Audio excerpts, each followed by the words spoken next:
My name is Thomas Scheff. I'm a supposedly retired professor at UCSB in Santa Barbara, California. I say supposedly because I retired officially 20 years ago, but I'm still at it. And I want to talk for a few minutes about the methods that I use in my research, which sometimes is quantitative, sometimes qualitative, but usually it's a mixture of both. I'll give you an example from my first significant study. For my dissertation, I studied a mental hospital in Stockton, California. This was a long time ago, the 50s. And I saw something there that I thought was a bit peculiar, and I didn't understand that a great majority of patients that I got to know could not have been there, I thought, because of their symptoms of mental illness, because they didn't really have any. So I'm wondering, how did they get into the hospital? And I talked to them a little about that, and they told me their stories. But when I got my first job at the University of Wisconsin in Madison, the legislature was looking for someone to study the mental health system there, and I grabbed it because I thought it would give me an opportunity to look into that question. So I hired a graduate student in social work who was utterly wonderful. And the two of us, I had a hypothesis that about the psychiatric diagnosis that got people into mental hospitals. And so he and I went all over every county of Wisconsin, watching the psychiatric examinations that always led to commitment. We never had one when it was rejected. I think that's true. Well, maybe in one county, where Milwaukee was, we had a rejection. The psychiatrist rejected a patient. But hundreds and hundreds of cases, there was no rejection. And it turned out that we found that the average time that the psychiatrist took was 9.1 minutes. And they didn't really answer any of the questions on the form. It says, state clearly the symptoms of mental illness, and they all wrote in the same thing, is mentally ill, instead of asking a question. Of course, they couldn't have found out anything in 9.1 minutes anyway. So it turns out that the answer to my question that was raised by my dissertation research was that the psychiatric examinations were rubber stamps. They were nil. They didn't amount to anything. It was a fraud. The psychiatrists were paid by the hour, and by limiting their time to 9 minutes, they got a pretty good pay rate for every psychiatric exam. The crucial thing in social research and psychological research is the nature of the question you ask. And if you have a good question, it's hard to do bad research. It can be done, but it's hard to do. And if you have a poor question that doesn't get into anything important or significant or systematic or steady, then no matter how sophisticated the research instruments you use, you're not going to end up with anything. The self-esteem studies of self-esteem using scales is a good example of that. There have been about 20,000 of them published, and as far as I can tell, they haven't had any findings because the self-esteem scale itself is inadequate. It's reliable, but it's not valid. So your qualitative research helps you wiggle into a significant area and deal with it in a realistic way instead of an unrealistic way. And so that's why most of my research goes back and forth between the systematic and the qualitative, intuitive kind of watching, observing. One of my books is about the causes of war. That's on a great big historical scale. And I use a lot of qualitative material in there, analyzing letters exchanged between governments before they go to war. to try and find the emotional, what the emotional notes and tones are. And this goes into the book, understanding the social emotional causes of war, and not just looking at the economic and political ones. And I think this is probably very important, that most wars are really a result of emotional causes more than economic or political or material ones, going directly against Marx. But anyway, my methodology is a mixed one, using both system and intuition, and I found it very useful. I got my bachelor's degree at University of Arizona in physics, and I went into graduate school in physics in Berkeley for 3 years, and I worked in the cyclotron there, and I decided that I didn't want to stay in physics because I noticed that occasionally that there was a student in class who was more intuitive than I was. I was a kind of a grind in physics. I could do the problems, but by grinding them out. But sometimes a student would know the answer before the grinding. And I thought, well, it would be nice if I could study something where I was intuitive. So I started going to a lot of classes, sitting in at Berkeley. And finally I decided I was going to stay in either sociology or psychology. And I waffled back and forth, still working in the cyclotron lab until I figured out which graduate school to apply for. And finally, by meeting one of the sociology professors, and my problem was solved. His name was Tom Shibutani, and he was interested in a mixture of sociology and psychology, like me, and so I became a graduate student in sociology, switching over, and got my degree from Berkeley, a PhD. And my first job was the University of Wisconsin, as I said, where I did that study of the mental health system.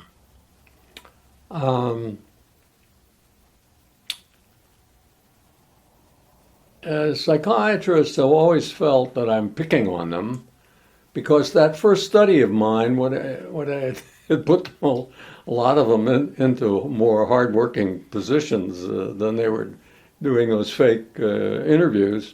But that study had a large effect in the whole country, because in California there were some forward-looking legislatures who somehow got their mitts on my study. I had a paperback version of the study, which the Wisconsin legislature rejected. They didn't believe it. It was too different than what they thought was going on. But what they did in California is they replicated my study. They used my design, and they made all the measurements that I did and observations, and they found exactly the same thing. And that resulted in the Lanterman-Petrus-Short Act, which effectively closed down most of the large mental hospitals, first in California, and then as every state in the union adopted Lanterman-Petrus, including Wisconsin, it closed down their big hospitals too. So that little study had a momentous effect in the country. But since that time, and the way I talk about labeling theory with respect to psychiatry, and that what's called mental illness should be called deviance, because it's very seldom an illness. It's not a medical issue. It's a social and psychological one. So when I talk to psychiatrists, and I've talked to many groups of psychiatrists, they always feel like I'm picking on them. But lately I've hit upon a way of talking to them, so they appreciate it. And then they come up and thank me afterwards and tell me that this is going to help their practice. And it involves a use of a clip from a film that I liked. And the film is called Lars and the Real Girl. And in a way, the scriptwriter got labeling theory better than I ever did. She's a lot smarter than me, because what she realized is that if the psychiatrist is going to normalize the symptoms and say, this is not mental illness, you don't have to go to a mental hospital or even take drugs, and then give a normal rather than abnormal description or language to use. Well, what she did in this one, the hero, a young guy, he has a delusion that this full-size scale doll that he ordered from the online is a real girl, and he talks to her, and it freaks out his brother and sister-in-law. So they take him to a psychologist who is very wise. That is, the scriptwriter is very wise. The psychologist normalizes the behavior, but first she checks to make sure that that's not going to enable him to hurt himself or others. She asks the brother and sister-in-law, she says, well, can he take care of himself? Is he violent? No. Can he handle a job? Yes, he has a job. She left out, it was not perfect because she left out an issue that she should have raised. Is he on drugs of any kind? Does he overdo alcohol? She should have said that. But with those four things, you can check for enabling, that you're not enabling by normalizing. And she figured that she's not enabling, and the guy said, is he mentally ill? And the brother said, is he mentally ill? She said, no, he's not mentally ill. And he said, well, for Christ's sake, why is he talking to this girl? And she said, well, he has communication problems. See, that's a normal language. She normalized the delusional behavior, but first she checked. Well, the psychiatrists love that because it enables them to normalize cases when it doesn't enable. And I published that article in a psychiatric journal, and they say it gotten a lot of rave notices. About 40 years ago, I got into the sociology of emotions by accident. I was very depressed at the time. I was going through a divorce and having trouble about seeing my children. I could cry about it right now. And I had a year where my ex-wife absconded with them and took them to Hawaii. And I had a year without them, and I thought I was going to lose my mind. Speaking of psychiatric illness, I got very depressed. I couldn't work. I'd come into the office and stick my feet up on the desk and stare at the wall. And I went to various psychologists and psychiatrists and doctors, and they all wanted to give me drugs or talk about my childhood or something like that. And nothing was working, but I got into a group, self-help group psychotherapy, which was a big help to me. And I learned how to laugh and cry, and I had some wonderful fear experiences and anger experiences, which seemed like it sort of straightened me out. And I stopped being like my father and became more like myself. My father was a very angry man. He's still angry the day he died, and I was angry like that until I went through all of this emotional upheaval, which cured my depression and many of my other problems as well. So I thought, well, let's see, I'll become a psychotherapist. So I tried that for a couple of years, and it was very successful. But it turned out it wasn't me that was making it successful. It was the social worker who was watching my work and giving me sort of subliminal clues what to do. Because when she left town, the bottom fell out of my psychotherapeutic skill. It wasn't me, it was her. So I figured, well, if I can't be a therapist, I'll be a researcher. And I started researching emotions, and particularly the emotions of shame and anger. And most of my work now is about one or the other. Actually, it's mostly about shame. So I find that the shame is very important and very ignored. The most famous instance is a great European sociologist named Norbert Elias, who did a wonderful study of 500 years of European history in 5 different cultures. And he found in his book, it's called The Civilizing Process, he found that as shame became the agent of social control, physical punishment, physical control stopped or decreased.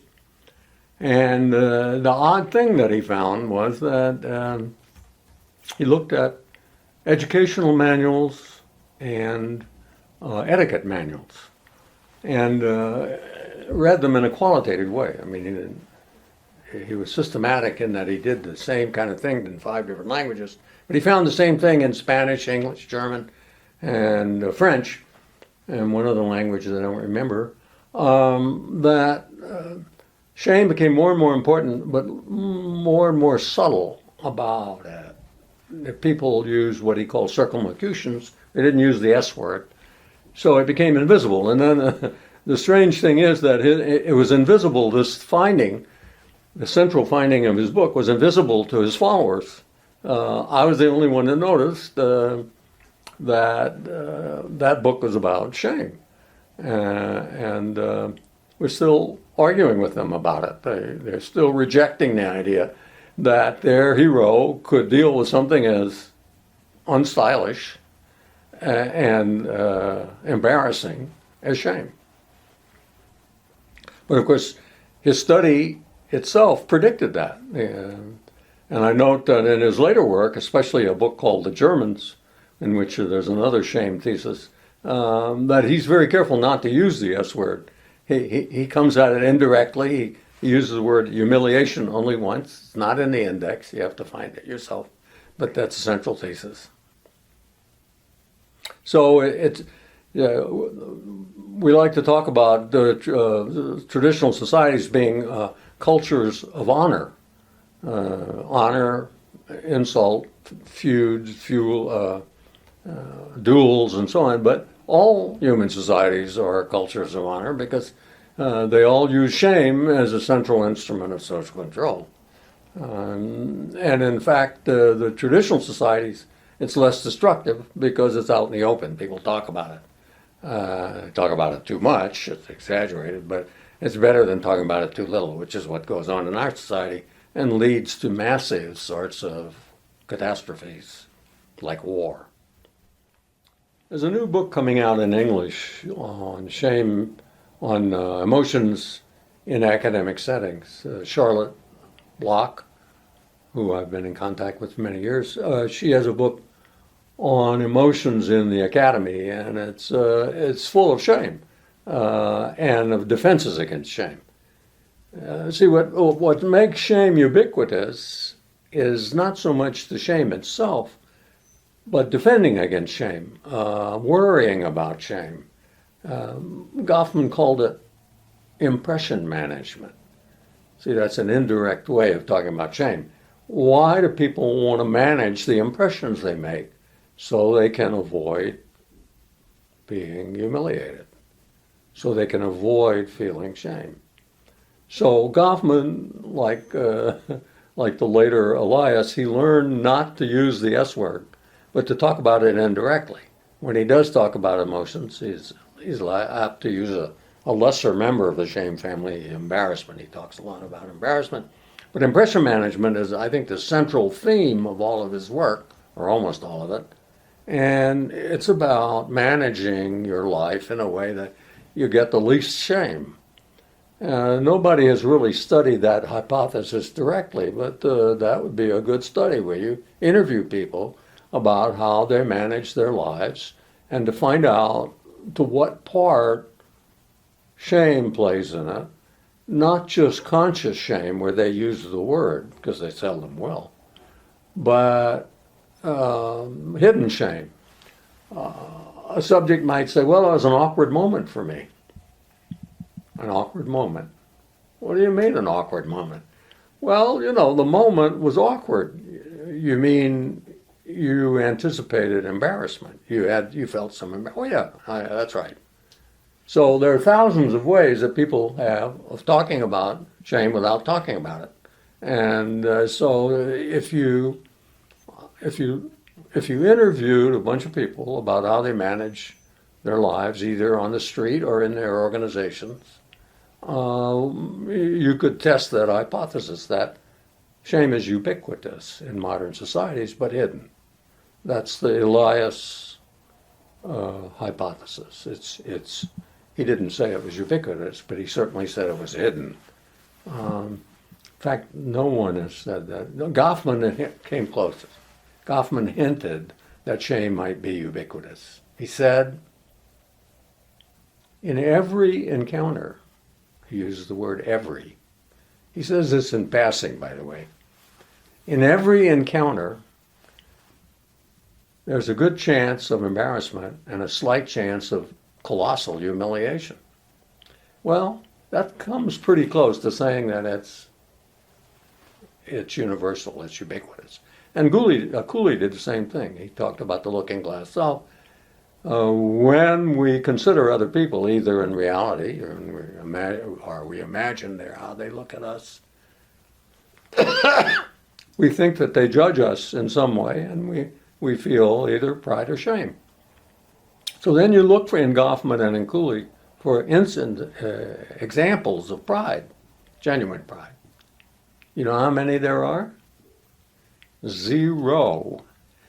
What Cooley and Goffman are talking about is the ubiquity of shame. Shame is what breaks up marriages.